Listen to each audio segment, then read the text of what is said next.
చెప్తూ ఈ అవకాశం ఇచ్చిన మీ అందరికీ నమస్కారం చెప్తూ సెలవు తీసుకుంటాను. జై తెలుగుదేశం. 9 ఎన్నికల్లో మనం ఏర్పాటు చేసుకొని మొట్టమొదటిసారిగా ఈ కార్యాలయంలోనే మనం స్టార్ట్ చేయడం కూడా జరిగింది. ఇది ఒక సెంటిమెంట్ ప్రభావం ఉన్నటువంటి ప్లేస్.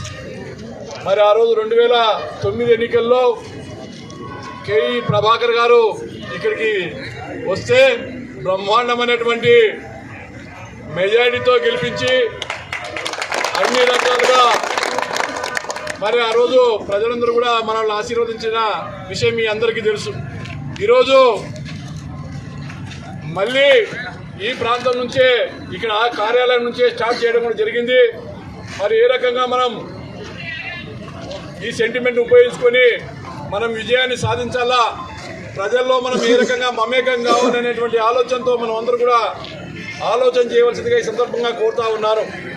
మరి మీ అందరికీ తెలుసు 2009 ఎన్నికల్లో నాయకులు ఎంతోమంది ఉన్నప్పటికీ కూడా ఆ భయానికి, ఈ ప్రాంతంలో ఉన్నటువంటి కాంగ్రెస్ నాయకుల భయానికి రాలేకపోయినటువంటి సందర్భాల్లో కూడా కార్యకర్తలే మాకు అండగా ఉండి మా విజయానికి దోహదం చేసినటువంటి సంగతి సందర్భంగా మీ అందరికీ గుర్తు చేస్తా ఉన్నాను సోదరులారా. మరి అదేవిధంగా కేఈ కృష్ణమూర్తి అన్న గారి ఎన్నికలు 2014 ఎన్నికలు వచ్చాయి. 2014 ఎన్నికల్లో కూడా బ్రహ్మాండమైనటువంటి అందరి ఆదరాభిమానాలతో ప్రజలందరి కార్యకర్తలు నాయకులు సమన్వయంతో మరి మనందరం కూడా కలిసిమెలిసి పార్టీ కోసం, పార్టీ అభివృద్ధి కోసం పనిచేయడం వల్ల ఎన్నికల్లో విజయాన్ని సాధించామని కూడా ఈ సందర్భంగా గుర్తు చేస్తా ఉన్నాను. మరి అంతేకాకుండా మూడవసారి మన నియోజకవర్గ ప్రియతమ నాయకుడు, మన తెలుగుదేశం పార్టీ అభ్యర్థి అయినటువంటి కేఈ శ్యాంబాబు గారిని కూడా అదే రకంగా మనం గెలిపించడానికి మన సాయశక్తి కేఈ ప్రభాకర్ మా బాబాయ్ గారు ఇక్కడికి రావడం జరిగింది. ఆ రోజు పెద్ద ఆయన లక్ష్మీనారాయణ శెట్టి గారు మా ఇల్లు తీసుకోండి, మా ఆఫీస్ తీసుకోండి ఆ రోజు చెప్పడం జరిగింది. అదే ఆఫీసు మరి మనం తీసుకున్నాము. వాస్తు ప్రకారం కూడా మనం ఎక్కడ కూడా తప్పుడు స్టెప్ చేయడం లేదు, కరెక్ట్గా ముందర పోతున్నాం. మరి ఈ రాబోయే కాలంలో అంటే మామూలుగా అయ్యప్ప స్వామి దీక్ష తీసుకుంటారు, అందరూ శివ దీక్ష తీసుకుంటారు, వాళ్ళందరూ కూడా 41 రోజు టైం ఉంటుంది. కరెక్ట్గా అలాగే మనకి ఇప్పుడు కూడా 41 రోజే ఉంది. ఈ పోరాటము మనం ఒక దీక్ష మాదిరి తీసుకొని మన పత్తికొండలో మరి ఇంకొకసారి తెలుగుదేశం జెండా ఎగిరేయాలా, దానికోసం మనము బాగా కష్టపడతాం. ఎందుకంటే ఎక్కడ వచ్చినా మన చంద్రబాబు నాయుడు గారు రాని, లోకేష్ బాబు గారు రాని, ఎవరన్నా పెద్దలు వచ్చినా కానీ ఫస్ట్ పత్తికొండకు పోతాం. పత్తికొండ ఒక బీసీ బెల్ట్, అక్కడ పత్తికొండలో తెలుగుదేశం అనేది ప్రతి ఒక్కరి నరాలలో ఉంది. మనం అక్కడ పోతాం, అక్కడి నుంచి స్టార్ట్ చేస్తామని ప్రోగ్రామ్స్ పెడతామని చెప్పి ప్రతి ఒక్కసారి కూడా పత్తికొండ వాళ్ళు చూస్ చేసుకోవడము, పత్తికొండకి వాళ్ళు రావడము, పత్తికొండలో మనం ఘన స్వాగతము, భారీ మీటింగ్లు పెట్టడము, ప్రతి ఒక్కటి కూడా సక్సెస్ చేసుకుంటాం మనం వచ్చాము. అదంతా కూడా మీ అందరు సపోర్ట్తోనే మనం చేసుకోగలిగినాము. అదేవిధంగా మరి ఇప్పుడు వాళ్ళకి పత్తికొండ పైన ఒక ఆశ పుట్టింది. 100% ఈ కర్నూలు సెగ్మెంట్లో పత్తికొండలో ఫస్ట్ మంచి మెజారిటీ వచ్చి ఫస్ట్ డిక్లేర్ కావాల్సింది పత్తికొండ సీటు అని చెప్పి ఇప్పుడు కూడా మనకి ఆఫీస్ నుంచి ఫోన్లు వస్తున్నాయి. మరి మీరందరూ కూడా దయచేసి, ఇందాక కొంతమంది చెప్పారు ఎందుకు ఇక్కడ కింద ఆఫీస్ అంటే మనకి వాస్తు ప్రకారం అని చెప్పాను. ఇంకొక మాట ఏంటంటే ఈరోజు ఆఫీస్ ఓపెన్ చేశాము, ఇక్కడ నుంచి మన నెట్వర్క్ అంతా ఇక్కడ నుంచి స్టార్ట్ అవుతుంది. ఈ 3 మండలాలకు కూడా హెడ్ క్వార్టర్స్ ఇక్కడనే పెడతాము.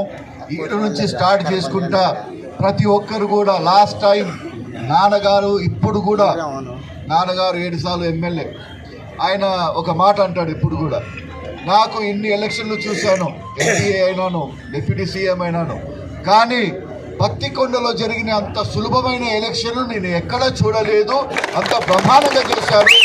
నేను హార్డ్లీ ఒక కొన్నే ఊర్లు తిరిగినాను నేను ప్రచారానికి, అయినా కానీ అక్కడ ఉండేవాళ్ళు ప్రతి ఒక్కరు కూడా తెలుగుదేశం పైన ప్రేమతో నాకు 76 సంవత్సరాలు అయినా కానీ నన్ను గెలిపించుకొని ఉప ముఖ్యమంత్రి హోదాకి తీసుకుపోయిన ఘనత పత్తికొండ వాళ్ళదని ఎప్పుడు చెప్తూనే ఉంటాను. మరి అదే రూపంలో నాన్నగారు డిప్యూటీ సీఎం ఉన్నప్పుడు మనం ఇక్కడ ఉండి ఇక్కడ ప్రతి ఒక్క ఊరికి కూడా మన తరఫు నుంచి మంచి క్వాలిటీ వర్క్లు చేయించారు. సిమెంట్ రోడ్లు అయితే ఏమి, కుళాయిలు అయితే ఏమి, డ్రైనేజీలు అయితే ఏమి, డ్రింకింగ్ వాటర్ అయితే ఏమి, ఈ పత్తికొండ టౌన్ అంటే 26,000 జనాభా ఉన్న ఈ పత్తికొండ టౌన్కి ఒకప్పుడు నీళ్లు వచ్చేటి లేదు, వారానికి ఒకసారి అయ్యో దేవుడా అంటే వారానికి ఒకసారి నీళ్లు వదిలేటోళ్ళు. అట్లాంటిది ఇప్పుడు 5 రోజులు నీళ్లు పారుతున్నాయి పత్తికొండలో అంటే కేఈ కృష్ణమూర్తి గారి సొలవ, చంద్రబాబు నాయుడు గారి ఆశీర్వాదం. అదే కాకుండా రైతుల కోసం ఆ రోజు మనము సాగునీరు కోసం మనం చంద్రబాబు నాయుడు గారితో అడిగి 250 కోట్లు ఇచ్చిన ప్రాజెక్ట్ వాళ్ళు చేయలేకపోయినారు. కంటిన్యూస్గా వాళ్ళతో ఏది సాధ్యం కాదు, ఉన్న మాట చెప్తున్నాను చూడండి. ఇందాక మన బత్రి లోక్నాథ్ చెప్పినట్ల వాళ్ళు మొత్తం ఫాల్స్ ప్రొపగాండా పైన నడుస్తుంది వాళ్ళది. వాళ్ళు నిజంని కూడా అబద్ధం ఆడతారు, అబద్ధంని నిజం చేసే ఆ మర్మకళ ఒకటి నేర్చుకున్నారు వాళ్ళు. మీ అందరూ కూడా దాన్ని ధీటుగా పోరాడాలా, ప్రతి ఒక్క ఊర్లో కూడా మనం అబ్జెక్షన్ చెప్పాలా. ఇప్పుడు వాలంటీర్ సిస్టమ్ వద్దన్నాడు చంద్రబాబు నాయుడు గారు, ముసలి వాళ్ళకి పెన్షన్ ఇవ్వడానికి కష్టమవుతుంది, ముసలి వాళ్ళు నడుచుకుంటూ వచ్చి ఆఫీసుల కాడ పెన్షన్ తీసుకోవాలా, ప్రాణాలు పోతున్నాయి ముసలి వాళ్ళని చెప్పి దొంగ లెక్కలు చెప్తున్నారు. ఇదే ముసలి వాళ్ళకి 3-4 నెలలు వాళ్ళు డబ్బులు ఇవ్వలేదు, అప్పుడు గుర్తు రాలేదా ముసలి వాళ్ళు ప్రాణాలు పోతాయి తిండి ఉండదని చెప్పి. మరి ఇట్లాంటి దొంగదాన్ని కూడా మనం ఎదిరించాలా. మీరు ఫాల్స్ ప్రొపగండా చేస్తున్నారు. ముందుగా ఈ వాలంటీర్లు అనేటోళ్ళు మీ వాళ్ళు ఉన్నారు, ఫస్ట్ మీరు వాళ్ళని పక్కన పెట్టండి అని చెప్పి కోర్టు నుంచి మనం ఆర్డర్ తీసుకొచ్చారు. ఈ వాలంటీర్లు కూడా భయపడిన అవసరం ఏం లేదు. చంద్రబాబు నాయుడు గారు వచ్చిన తర్వాత మీ వాలంటీర్ సిస్టమ్ని గవర్నమెంట్గా పర్మనెంట్ చేసి ఇంకా జీతాలు కూడా పెంచుతారని చెప్పి లోకేష్ బాబు కూడా చెప్పడం జరిగింది. మీరు అందుకోసమే ఎవరు తొత్తు మాదిరి మీరు పనిచేయకండి, మీకు అది వాలంటీర్ సిస్టంలో సర్వీస్ చేయడానికి ఒక మంచి అవకాశం ఇచ్చినాడు. ఆ అవకాశానికి మీరు మంచిగా ఉపయోగించుకోవాలా. దీన్ని మీరు రాజకీయాన్ని చేయడానికి పోతే దెబ్బతింటారు. దయచేసి సోదరులారా, మీరందరూ కూడా ఏదైతే గవర్నమెంట్ రూల్స్ ఉన్నాయో దాని ప్రకారం ఫాలో అవుతూ మనం ముందరికి పోతున్నాం. మరి ఈరోజు ఇంతమంది మాట్లాడినారు. మన తుగ్గల నాగేంద్ర గారు మాట్లాడుతూ రామాయణం గురించి ఒక మాట ఎత్తారు. రామాయణం గురించి ఒక మాట ఎత్తితే నాకు కూడా ఒక చిన్న కథ గుర్తుకొచ్చింది. అయితే రాముడు రావణాసుడి పైన రామబాణం వదిలినాడు. రామబాణం వదిలితే చాలా మంది అసురులు అందరూ కూడా హతమయమైపోయారు. కానీ కొంతమంది గట్టిగా ఉండి కొంచెం ఒక టైపులో ఉండేటోళ్ళకు వాళ్ళు సగం ప్రాణంతో గిలగిల కొట్టుకుంటున్నారు.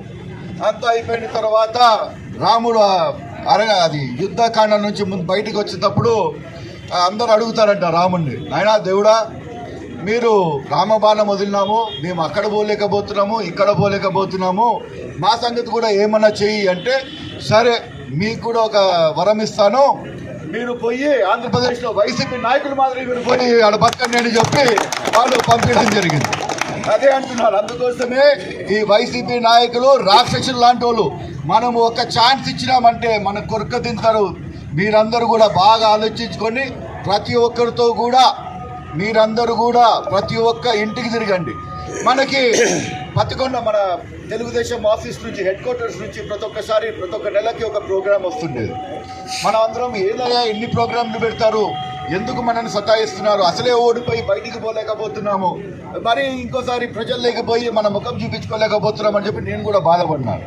కానీ ఆ ప్రోగ్రాంలు ఎంత మంచిగా డిజైన్ చేశారంటే, ఈ గవర్నమెంట్ వచ్చిన తర్వాత, ఈ వైసీపీ గవర్నమెంట్ వచ్చిన తర్వాత రేట్లు ఎప్పుడైతే పెరిగినాయో ఆ రేట్ల గురించి మనం మాట్లాడుకుంటూ తిరగండి అని చెప్పి మనకి పార్టీ నుంచి ఆదేశాలు వచ్చాయి. ఆ రేట్ల గురించి అంటే ఇదేమి కర్మ, ఆ ప్రోగ్రాం పేరు. చాలా ఊర్లు కూడా మనం తిరిగాం. ఇదేమి కర్మ, ఈ రేట్లు పెరిగినాయి, పెట్రోల్ పెరిగింది, ఆయిల్ పెరిగింది, బియ్యం పెరిగింది అనుకుంటా మనం చెప్పుకుంటూ తిరిగాం. దాని తర్వాత మరి 2 నెలలకి ఈ ప్రోగ్రాం అయిపోయిన వెంటనే బాధుడే బాధుడు అని చెప్పి ఒక కార్యక్రమం వచ్చింది. ఆ బాధుడే బాధుడు కార్యక్రమంలో చూసినారా జగన్ గారు ఎట్లా బాధుతున్నాడో, ఒక సైడ్ ఇస్తున్నాడు, ఒక సైడ్ గుంజుకుంటున్నాడు. బాధుడే బాధుడే వైసీపీ గవర్నమెంట్ అని చెప్పుకుంటూ తిరిగాం. మరి దాని తర్వాత ఇప్పుడు బాబు షూరిటీ భవిష్యత్తు గ్యారెంటీ అని చెప్పి మరి ఒక ప్రోగ్రాం పెట్టారు. అది ఎంత మంచిగా ఉందంటే ప్రోగ్రాము ప్రతి ఒక్కరికి కూడా లబ్ధకారం కాదు. పోయినసారి తెలుగుదేశం ఏదైతే పుట్టిన పిల్లవాడి కాడి నుంచి కాటుకుపోయే పెద్దవాడి దాకా ఏదో ఒక రూపంలో లబ్ధి పొందించారో, ఈసారి ఈ సేమ్ పాలసీ పైన సూపర్ 6 అని చెప్పి తీసుకొని వచ్చారు. అది సూపర్ 6 తీసుకొని నేను ఈ ప్రచారము చేసుకుంటా ఒక 36 గ్రామాలు డోర్ టు డోర్ తిరిగాను.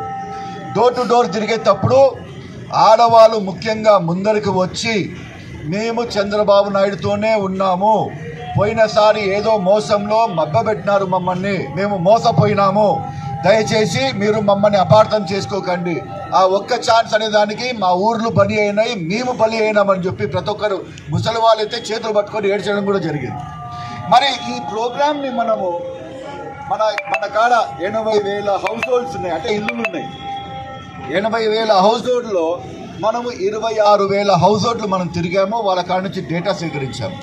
మరి ఇంకా మనము దీని 80,000లో ఒక 60% మనం చేయగలిగినామంటే మన పార్టీ, మన రాబిన్ శర్మ డిజైన్ చేసిన ప్రోగ్రామ్కి 100%గా సక్సెస్ రేషియో చూపెడతాము, చూపించబోతున్నామని కూడా చెప్తున్నాం. మరి